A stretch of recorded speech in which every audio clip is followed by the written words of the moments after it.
최근 삼성전자가 올해 2분기 인텔을 다시 한번 제치고 세계 반도체 기업 매출 1위의 자리로 복귀할 것이라는 매우 반가운 소식이 있었습니다. 주요 반도체 기업들의 지난 매출액들을 살펴보면 1993년만 해도 인텔은 9.2%의 점유율로 1위를 달성했으며 시장 2위는 일본의 NEC로 8.6%, 도시바가 7.6%의 점유율로 일본 기업들이 미국을 포위하고 있는 모습이었습니다. 당시 삼성전자는 3.8%로 7위에 머물렀습니다. 인텔의 매출액은 삼성의 2배 이상으로 많았던 것입니다. 당시 반도체 시장의 전체 크기는 약 90조 원 정도였습니다. 1993년은 삼성에게 매우 큰 의미가 있는 해입니다. 6월 7일 고 이건희 회장이 독일 프랑크푸르트로 삼성 사장단을 소집하고 신경영을 선언했기 때문입니다. 당시 국제 경쟁이 점점 치열해지는 경영 환경 속에서 살아남기 위해서는 반드시 인류가 되어야 하는데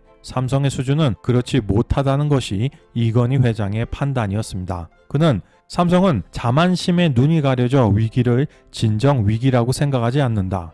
자기 자신의 못난 점을 알지 못하고 있다. 이대로 가다간 망할지도 모른다는 위기를 온몸으로 느끼고 있다. 내가 등허리에 식은땀이 난다고 일갈했습니다. 그 유명한 어록 마누라와 자식 빼고 다 바꾸자는 말은 바로 여기에서 나온 말입니다.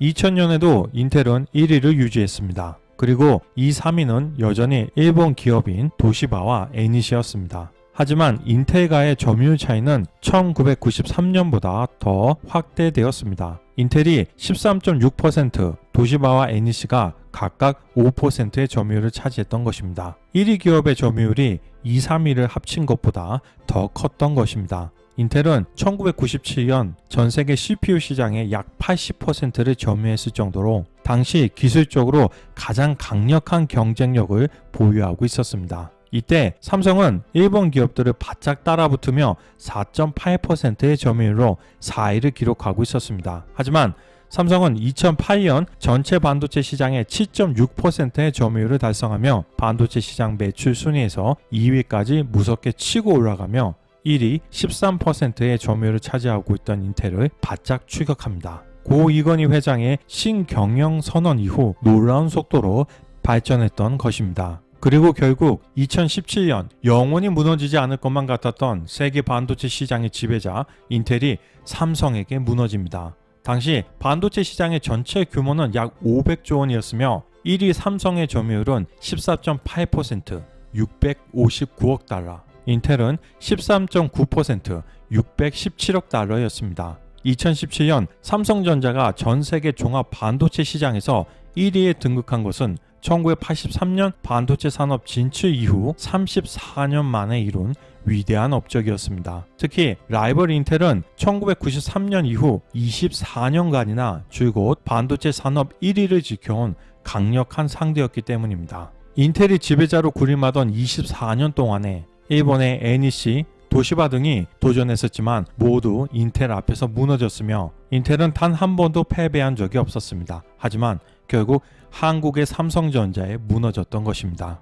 이후로 삼성은 2017년 2분기부터 2018년 3분기까지 무려 6분기 동안 세계 반도체 기업 매출 순위에서 1위의 자리를 유지합니다. 그리고 메모리 반도체 슈퍼 사이클이 끝나고 시스템 반도체의 본격적인 호황이 시작되면서 2018년 4분기부터는 아쉽게도 다시 인텔에게 왕자를 빼앗기고 맙니다. 또한 2018년은 이재용 부회장의 사법 리스크가 발생하면서 재판 수감이 시작된 해이며 그는 아직까지 감옥에 있는 상태입니다. 어쨌든 그 이후 삼성전자는 메모리 시장에서는 마이크론과 SK하이닉스가 약진하며 경쟁이 치열해지고 있고 파운드리 시장에서도 TSMC를 따라잡기 위해서 최첨단 미세공정 경쟁을 지속하고 있습니다.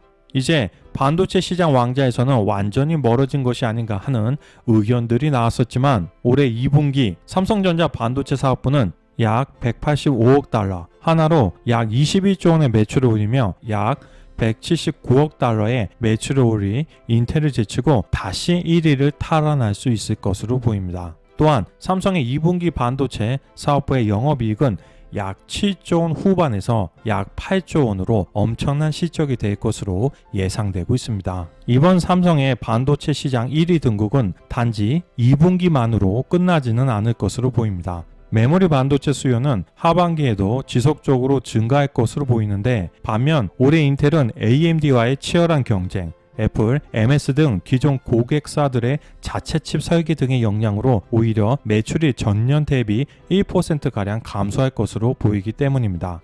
이러한 시장 환경은 삼성전자의 올해 반도체 시장 연간 1위 달성에 매우 긍정적인 부분일 것입니다. 메모리 시장을 구체적으로 예상해 보면, 먼저 낸드 가격의 인상 가능성은 높지 않지만 삼성전자가 경쟁사들 대비하여 원가 우위에 있는 128단 V낸드의 판매 비중이 하반기에는 50%까지 올라가면서 이익이 증가할 것으로 보입니다. 또한 연내 더블 스태킹 기술의 안정화를 통해 원가 개선, 지속적인 경쟁력을 확보할 수 있을 것으로 예상됩니다. 특히 200단 8세대 랜드 역시 현재 개발 중이며 내년 하반기에는 양산할 계획을 가지고 있다고 합니다. 낸드 플래시는 저장 용량을 어떻게 얼마나 키울 수 있느냐가 가장 중요한 제품의 경쟁력이며, 적층 기술이 제품의 성능은 물론 제조 원가를 결정하는 핵심 요소라는 것을 고려했을 때 앞으로도 낸드 시장을 주도해 나가는 데는 큰 문제가 없을 것으로 보입니다. 또한 D램 메모리 공정에서도